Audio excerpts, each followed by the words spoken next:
I You intrigued me when you said the aspect about leadership.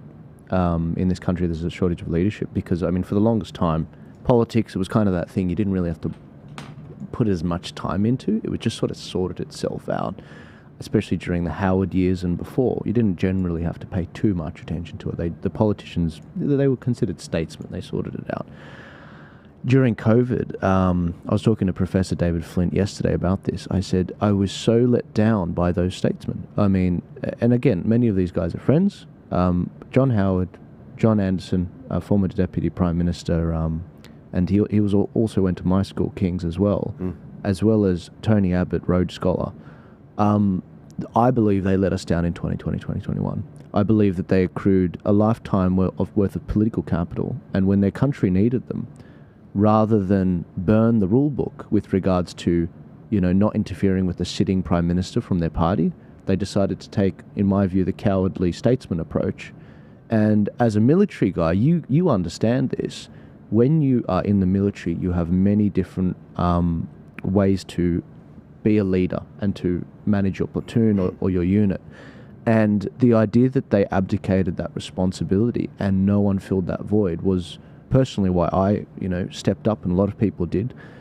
But it should have been them. And it was very frustrating because you thought that someone was managing that. It's like you imagine someone's managing comms and it turns out they're not. And it made me incredibly angry. And I see that same anger in you on fire. And I'm a young guy. I'm 28. You've seen the world. You've got that military background with real, actual experience overseas. And you're like, hang on, where are the leaders? What happened?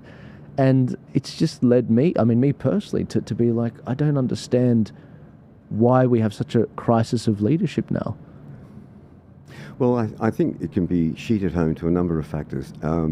As an interesting exercise, actually, it was a competition. It was an essay competition some years ago that Spectator ran, and I looked at the front bench of Ben Chifley's cabinet and the last front bench cabinet of Robert Menzies, and then compared them with Morrison's cabinet and, at the time, Shorten or Albanese. I think it was Albanese's as opposition leader, his front bench.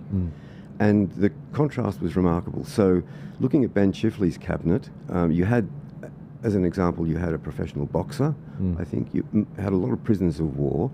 So they'd been through the Second World War and absolute misfortune of being captured, and most of them, of course, being captured by the Japanese, and with that horrific experience and surviving that. You had stockmen, you had boundary riders, you had shopkeepers, you had trained Ben Chifley, engine driver.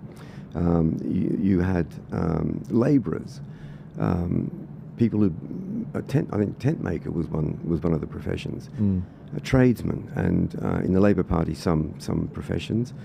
In Menzies' cabinet, similar, I suppose slightly upmarket if you like, and of course that was 17 years later, but you had graziers instead of farmers, you had pastoralists instead of farmers, you had accountants, you had dentists, you had soldiers.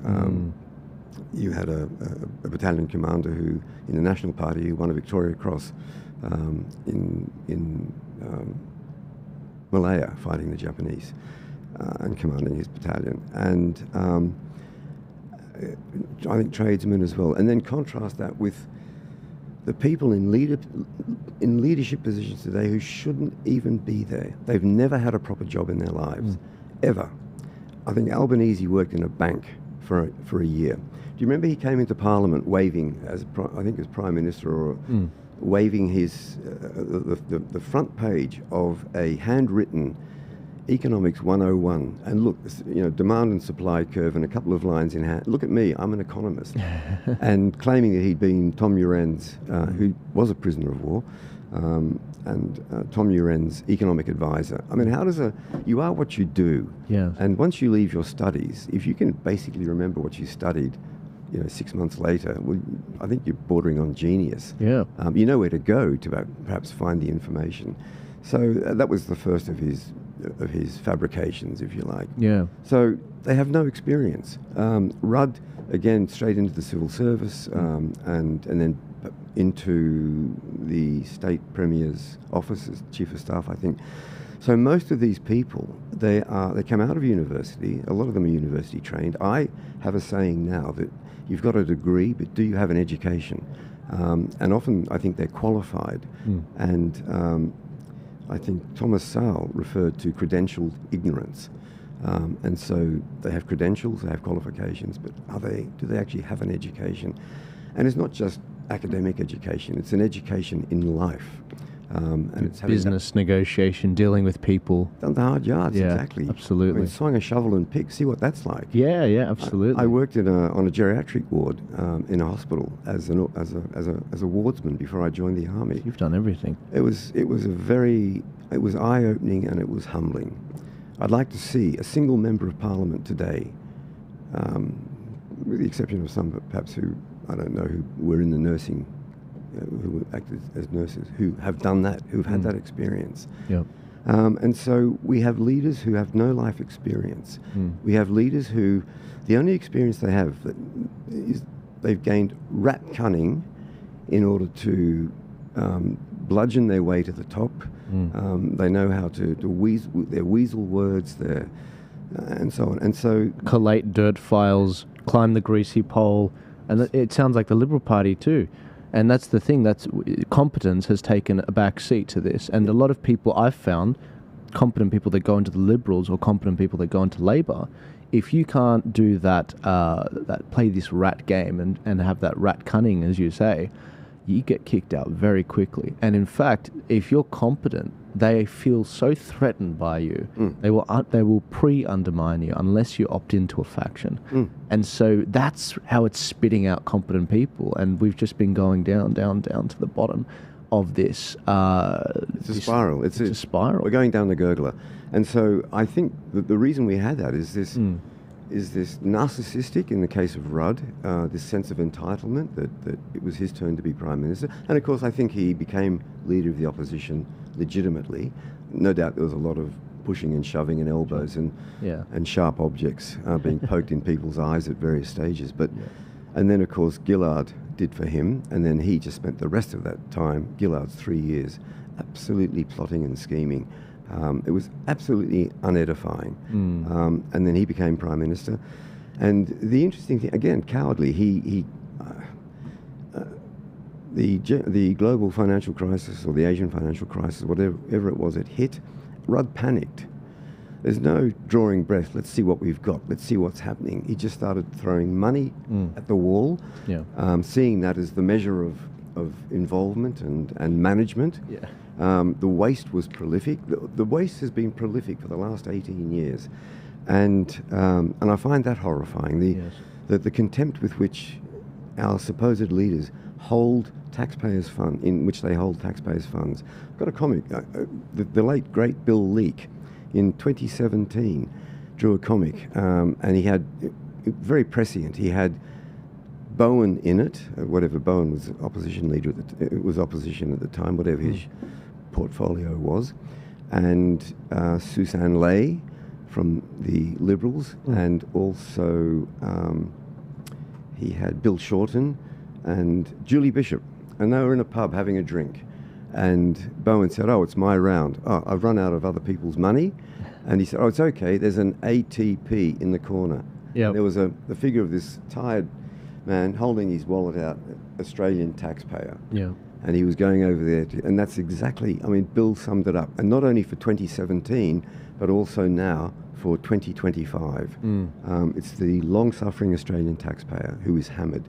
And so this panic, Rudd told us that the greatest moral challenge of our time was climate change.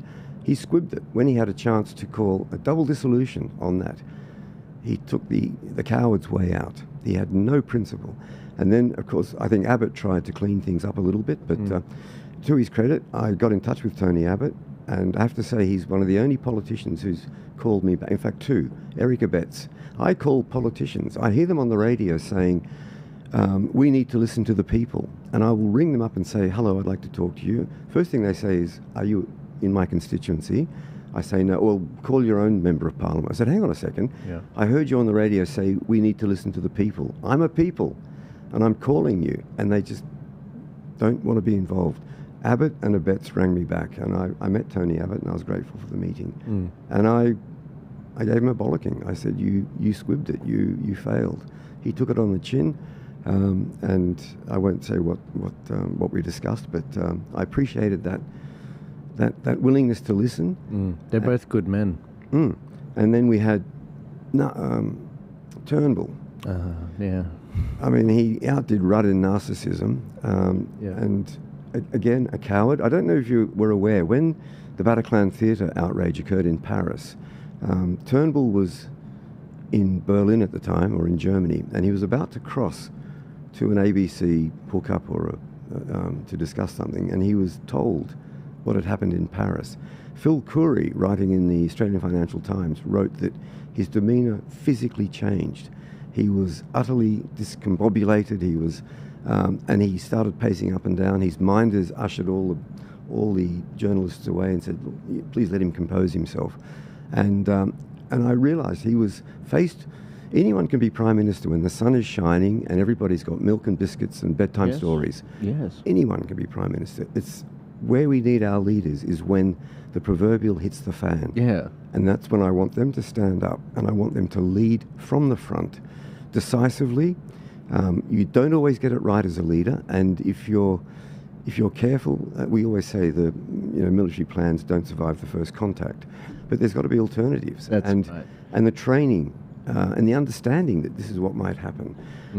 And so he was asked to. He managed to compose himself. He went on television, and then he was stammering and bumbling all over the place. But why? Was there was it a near threat at the time, or was it close by? No, it was in Paris. He was in Paris. He was in Germany. He was in Germany. You saw François Hollande, the French president. I mean, again, failed leader.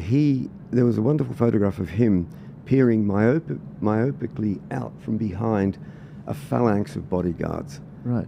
Young French foreign legionnaires, whatever they were, taller than he, armed with submachine guns, the bulletproof vests, and he was hiding behind them. And I think he'd been he thought there was a threat to his life.